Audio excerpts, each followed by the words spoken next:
धरणी गर्भ संभूतम विद्युत कांति समप्रभम कुमारम शक्तिहस्तं तम मंगलम प्रणमाम्यहम। तो नमस्कार, मैं हूं पंडित कैलाश नरेश जोशी और आप देख रहे हैं मेरा यूट्यूब चैनल संस्कृति शेष। मित्रों, आज मैं बात करने जा रहा हूं वृश्चिक राशि के जातकों के लिए। थंबनेल तो आपने पढ़ ही लिया होगा। सूर्य का चमत्कार, खुश रहेगा आपका घर परिवार, खुश होगा घर परिवार। तो यह आपने पढ़ा, और यह जो थंबनेल है वीडियो की सारी एक कहानी को वो यहाँ पर रख देता है, एक फ्रेम उसका रख देता है, एक पिक्चर तस्वीर उसका रख देता है थंबनेल। तो थंबनेल में 14 जनवरी से 11 फरवरी तक का सूर्य नारायण भगवान का गोचर हो रहा है मकर राशि में। तो वृश्चिक राशि के जातकों के लिए तीसरे भाव में उनका गोचर हो रहा है, और यह गोचर होगा 14 जनवरी को। 14 जनवरी से 11 फरवरी तक गोचर रहेगा सूर्य नारायण भगवान के वृश्चिक राशि के जातकों के लिए तीसरे घर में। और तीसरे घर में सूर्य नारायण भगवान का यह गोचर किस प्रकार से आपके घर परिवार में सुख, सौहार्द, प्रेम, व्यवहार, मधुर संबंध स्थापित करने जा रहा है, उस पर यह वीडियो रहेगी। मित्रों, यह वृश्चिक राशि के जातकों के लिए आपकी जन्म राशि, चंद्र राशि, मून साइन पर आधारित वीडियो है। यदि आप अपनी जन्म पत्रिका का विश्लेषण कराना चाहते हैं तो वीडियो पर चल रहे नंबर पर आप संपर्क कर सकते हैं। एक और निवेदन, यदि आपने अभी तक वीडियो को लाइक नहीं किया, लाइक कीजिए, शेयर कीजिए और चैनल को सब्सक्राइब करके मुझे सहयोग भी प्रदान कीजिए। मित्रों, विषय पर आते हुए 14 जनवरी को जब सूर्य नारायण भगवान मकर राशि में जा रहे हैं तो अपने ही नक्षत्र उत्तराषाढ़ा नक्षत्र में रहते हुए वो मकर राशि में प्रवेश करेंगे, अर्थात अपने पुत्र के राशि में प्रवेश करेंगे, मकर राशि में। और उसके ठीक आपके सप्तम भाव में गुरु महाराज विराजमान हैं, और गुरु महाराज की दृष्टि, नौम दृष्टि पड़ रही है सूर्य पर, आपके तीसरे भाव पर। तीसरा भाव, यह जो तीसरा भाव है इसके विषय में आपको बताता हूं। सूर्य नारायण भगवान यहां से आपको साहस देंगे। जो एक आप डिमोटिवेट हो गए थे, वो मोटिवेशन आपका फिर से वापस आएगा, और साहस, उसके कारण साहस आपका बढ़ेगा, कार्य करने में रुचि होगी, अभिरुचि होगी, आपका मन लगेगा, मन फालतू भ्रमण नहीं करेगा, व्यर्थ की सोच में आप नहीं पड़ेंगे, और अपने कार्य के प्रति जो चिंतन आपका है वह और चिंतन आपका बहुत मजबूत होगा। आप चिंतनशील होकर के अपने कार्यों को लगन पूर्वक कर पाएंगे। यह साहसिक प्रवृत्ति, साहस, पराक्रम, उत्साह, यह आपका यहां पर बरकरार रहने वाला है। और आपकी जो परिश्रम की पराकाष्ठा है, उत्साह की पराकाष्ठा है, वह इस महीने 28-29 दिन में 14 जनवरी से 11 फरवरी तक आपको मिलने जा रही है। अब सूर्य नारायण भगवान ने उत्तराषाढ़ा नक्षत्र, अपने ही नक्षत्र में प्रवेश किया है। 14 जनवरी से 24 जनवरी तक वो वहां पर रहेंगे। तो उनका दिग्बली भाव में उनकी राशि विराजमान है। सूर्य नारायण भगवान की राशि सिंह राशि दिग्बली भाव में है, तो उसका फल पूर्ण देंगे। दिग्बली भाव अर्थात आपका दशम भाव। दशम भाव आपका कैरियर, कार्य, परिश्रम, आपकी मेहनत, जॉब, नौकरी, पेशा, काम धंधा, जो भी आप अपने जीवन को चलाने के लिए कार्य करते हैं, उस कार्य, उस भाव से संबंधित नक्षत्र में सूर्य अपने ही नक्षत्र में गोचर कर रहे हैं। तो जॉब नहीं है, जॉब मिलेगी। जॉब है, वहां पर पद प्रतिष्ठा होगी, पद में प्रमोशन होगा, अच्छे रिवार्ड, अवार्ड ये सब मिलने वाले हैं, पुरस्कार मिलने वाले हैं, पारितोषिक मिलने वाले हैं। और कोई लेग पुलिंग जैसी बात थी अतीत में, पास्ट में, तो लेग पुलिंग आपकी, न तो कोई आपके छोटे कर्मचारी आपके साथ करेंगे, न तो आपके बॉस आपको ब्लैकमेल कर सकते हैं। ब्लैकमेलिंग यहाँ पर समाप्त करते हुए सूर्य नारायण भगवान आपको एक अच्छा चमत्कारिक परिणाम देने जा रहे हैं, और जिसके कारण आपके अंदर तो संतुष्टि होगी, आत्मसंतुष्टि होगी। आपके घर परिवार में भी आपकी संतुष्टि जब हो जाती है तो घर परिवार अपने आप संतुष्ट हो जाता है, और आपके वैवाहिक जीवन में भी उसका बहुत बड़ा असर होता है, बहुत बड़ा रोल होता है। आपकी संतुष्टि, यदि पति पत्नी में से एक भी संतुष्ट हो जाए, प्रसन्न हो जाए, प्रसन्न चित्त हो जाए, तो दाम्पत्य जीवन बहुत सरल हो जाता है, मधुर हो जाता है।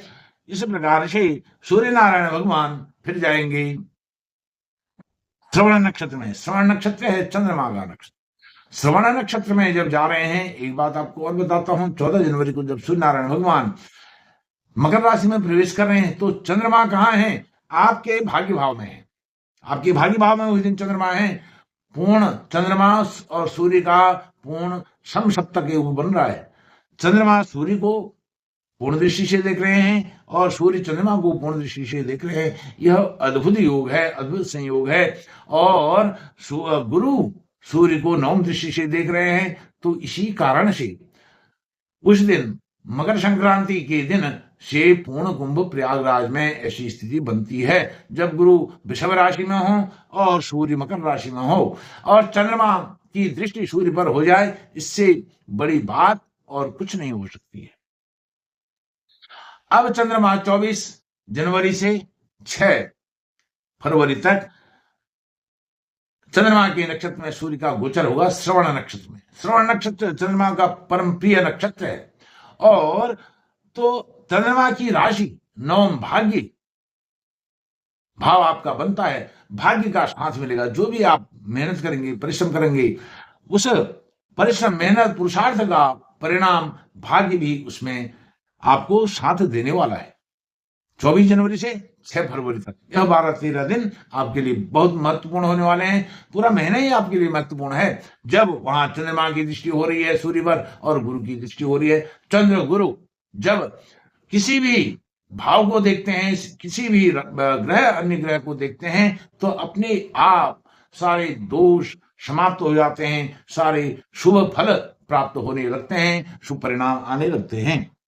उसके बाद वह मंगल के नक्षत्र में जाएंगे। मंगल का नक्षत्र अर्थात आपका छठा भाव, वृश्चिक राशि के लिए छठा भाव और साथ में आपकी स्वयं की अपनी राशि, जहां आपकी राशि है 8 नंबर जहां लिखा हुआ है इसको और छठे भाव को वह उस मंगल के नक्षत्र में सूर्य नारायण भगवान। अब मंगल क्या है सूर्य नारायण भगवान के लिए? मंगल परम प्रिय मित्र है।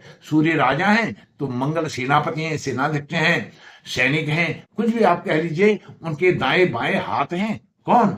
सूर्य नारायण भगवान के मंगल दाएं बाएं हाथ हैं, उनके रक्षक हैं, उनके बॉडीगार्ड हैं। तो 6 फरवरी से 11 फरवरी तक मंगल के नक्षत्र में सूर्य नारायण भगवान रहेंगे। तो दोनों का तालमेल, सामंजस्य आपका बना रहेगा। दोनों का अर्थात आपके जीवन में जो भी दो पहलू होते हैं, निगेटिव और पॉजिटिव, अफर्मेटिव और निगेटिव, तो अफर्मेटिव इसमें संभावनाएं अधिक बढ़ जाती हैं क्योंकि मंगल और सूर्य दोनों आपके कारक ग्रह हैं। अब सूर्य को कारक तो नहीं कह सकते हैं, लेकिन वह दशमेश होकर के, दिग्बरी भाव के स्वामी होकर के वो कारकत्व तो उनके अंदर उत्पन्न हो जाता है। और सूर्य नारायण भगवान अपने आप पराक्रम के भाव में बैठे हुए हैं। पराक्रम, उत्साह, घर परिवार के जो पड़ोसी हैं उनका भाव, भाइयों का भाव, तो भाइयों को भी साथ लेकर के चलने की प्रवृत्ति, सबको साथ लेकर के चलने की प्रवृत्ति, सभी अपने बंधु हैं, ऐसी एक भावना आपके अंदर वहां पर जागृत होती है। अच्छा, छठा भाव आपके ऋण रोग शत्रु का भाव है। तो मंगल सैनिक हैं तो ऋण रोग शत्रु, जब आपकी सेनापति सेनाध्यक्ष आपके ऋण रोग शत्रु के भाव में बैठे हुए हैं तो कौन ऐसा शत्रु? अब ऋण भी शत्रु है, रोग भी शत्रु है और शत्रु तो शत्रु है ही है। यह तीनों शत्रु रूप में है। इन तीनों को वह फटकने नहीं देंगे, आपके नजदीक झांकने नहीं देंगे, आपके इर्द गिर्द आने नहीं देंगे। कौन? मंगल। तो यह मिला जुला फल सूर्य चंद्र मंगल आपको पूरे 28-29 दिन शुभ परिणाम देने वाले हैं।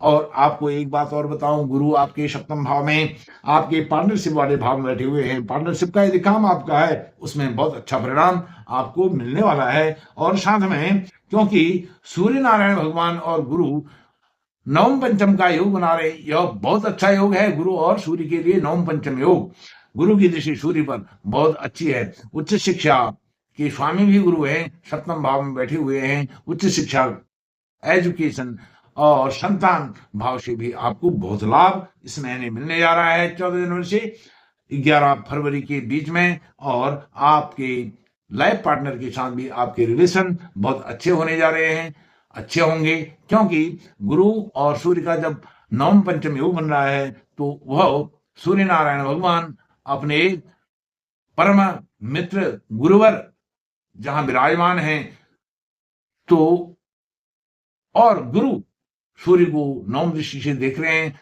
तो यह भाव भी आपका जागृत अवस्था में आ जाता है, अर्थात लाइफ पार्टनर, दाम्पत्य सुख, वैवाहिक जीवन, यह भी सफल होता है। यदि वैवाहिक जीवन आरंभ नहीं आरंभ नहीं हुआ है तो आरंभ होने की भी प्रबल संभावनाएं इस बीच हैं। दाम्पत्य सूत्र में जल्दी शीघ्र ही आप बढ़ सकते हैं। आपको बहुत बहुत शुभकामनाएं। धन्यवाद। नमस्कार।